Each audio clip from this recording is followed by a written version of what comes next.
case you missed it, WWE released a ton of talent over the weekend. Actually, over the course of Friday night SmackDown, they released a number of names. Sonya Deville, the authors of Pain, Paul Ellering, Cedric Alexander, Blair Davenport, Isla Dawn, Giovanni Vinci, the Good Brothers, Carl Anderson and Luke Gallows, and recently Elektra Lopez. A lot of surprising names for me, honestly, because I thought Sonya Deville had been doing a lot of work. She was just in the Royal Rumble with Pure Fusion Collective. I thought that they would actually do something with them. Now that they have so much time on Raw, they could develop this. And it seemed like for a stint there, they were working on having more female factions running around together and they could attack. And I like the idea of Pure Fusion Collective. I hate the name, but I think all three of them are great, and I think Sonya Deville has been great.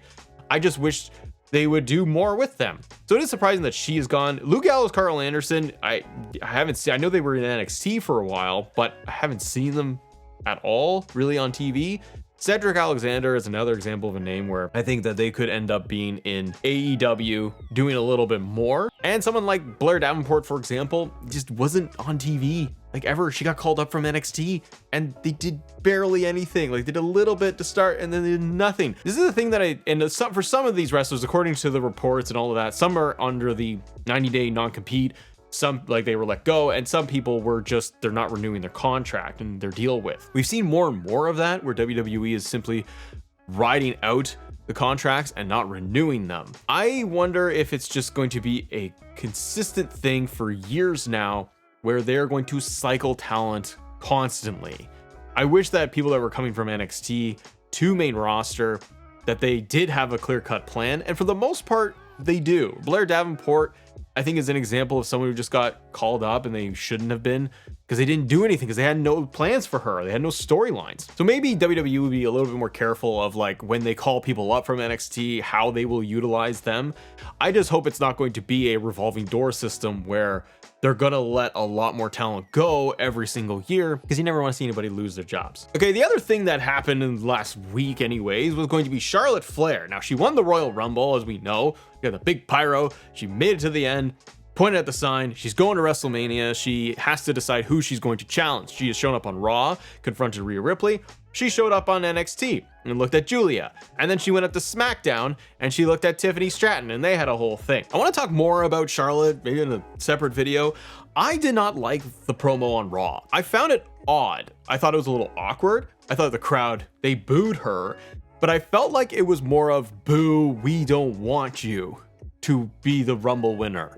I don't know. Some people will love Charlotte and think she'd go to Mania. I've said that if she's going to be in a WrestleMania match, it's going to be good. I don't have problems with her being in the WrestleMania match. Like, it's not bad. I think it's interesting to look at how she is being portrayed. When she came out on Raw, it really started off in the first minute of feeling like this is going to be a babyface Charlotte Flair, which I'm not keen on. I like Charlotte when she's just a nasty heel, and she very quickly pivoted into, you're gonna boo me, you gotta like it, you don't like it, it doesn't matter, because it's gonna happen to you anyways kind of deal.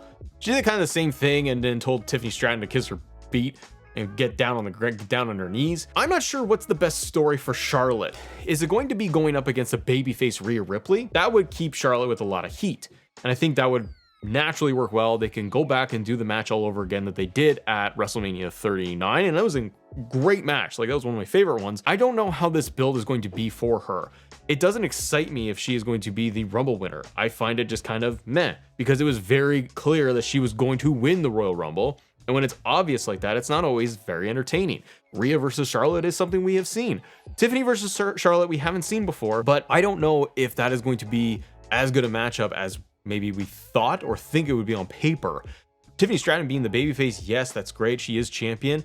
It could be a good story of her trying to overcome the odds, Tiffany Stratton, to try to overcome Charlotte Flair as the big dominant veteran that she is. And that would elevate Tiffany Stratton, but I don't know how the promos will really go off. I worry that Charlotte's WrestleMania storyline, it might get a little flat compared to others out there, and we could have seen something a little bit more interesting and not been Charlotte. Now, Charlotte did go on SmackDown, and she, like I said, talked up Tiffany Stratton a ton and just got in her face and mixing it up with Nia Jax as well. We had other stuff happen on SmackDown. We got more qualifiers for the Elimination Chamber. Yet Drew McIntyre in a triple threat with Jimmy Uso, and LA Knight, yeah, and they were going at it. Now, we had the whole kerfuffle and the whole thing, the business going on at the Royal Rumble, where Drew apparently said that people were trying to get their stuff in and was pointing and directed to LA Knight. So they had a promo together. LA Knight said, hey, I gotta get my stuff in. Hilarious. And they also looked like they were kind of like shoot wrestling on each other in the match, where Drew came and smacked LA Knight in the back of the head. LA Knight immediately turned around and just smacked Drew McIntyre, and they rolled around for about a minute and then got back on track. I don't know if that was deliberate, if that was part of the plan, or they were just kind of going at each other just a little bit in this whole sequence. Here's the thing. So Drew McIntyre won, and Drew is going to go off to Elimination Chamber, and I think that is the right move. However, I'd be way more interested right now to see LA Knight versus Drew McIntyre with some more natural heat and animosity sitting there. If LA Knight came into the chamber and screwed Drew McIntyre, it does feel like they are trying to do Drew McIntyre versus Damian Priest. I can see where they want to do that. You have the history of Drew McIntyre and Judgment Day, and maybe Drew McIntyre trying to right all these wrongs of his character. There was a cash in. Damian Priest cashed in on Drew McIntyre for the world title at WrestleMania. You can tell a really good story there. I just feel like Damian Priest is kind of low on the totem pole, and Drew McIntyre should be going a little bit higher. Now, fighting LA Knight, is that much higher? Not necessarily, but I think right now, with the story behind the scenes, supposedly, of the heat between Drew and LA Knight, there's something compelling there. Very much like what happened when Punk returned, and Drew McIntyre reportedly had an issue with that when he returned at Survivor Series. It seems like they leaned into it. We got the story that we did, and I think it was really good.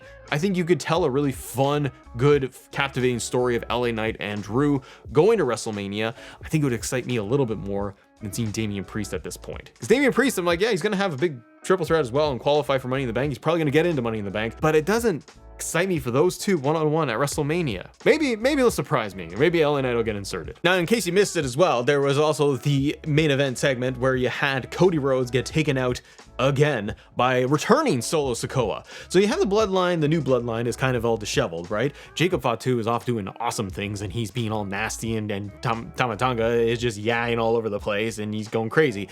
I love Jacob Fatu right now. I think they are growing his character. Now you have Solo coming in, though, and going back to the well of attacking Cody. Why? This is what I'm curious about. Are you now going to be getting a Cody Solo match once again, like at Elimination Chamber? Hope not. Don't think we need it. Could be on SmackDown, sure. Cody would naturally want to get and need to get his revenge, wouldn't he, on Solo for doing that, for attacking him? I wonder if this is more of to get a story of Jacob and Solo, get that started, maybe have that match at WrestleMania. Jacob feeling like he has to take everything into his own hands now and do his own thing because Solo couldn't get it done. The animosity built there, and maybe this is Solo returning to form to say, I can be dominant, I'm still in charge. Look, I took out Cody, I took out the champion. Jacob Fatu has also alluded to needing to get that title back. So maybe it is the animosity between Solo and Jacob of, we need to get the title back, I'm the one to do it. Solo thinks he's still the one to do it, and Jacob feels he can do it, thus leading to their match at WrestleMania. Kind of an early prediction there, but I don't want to see Solo and Cody again at Chamber, doing a match.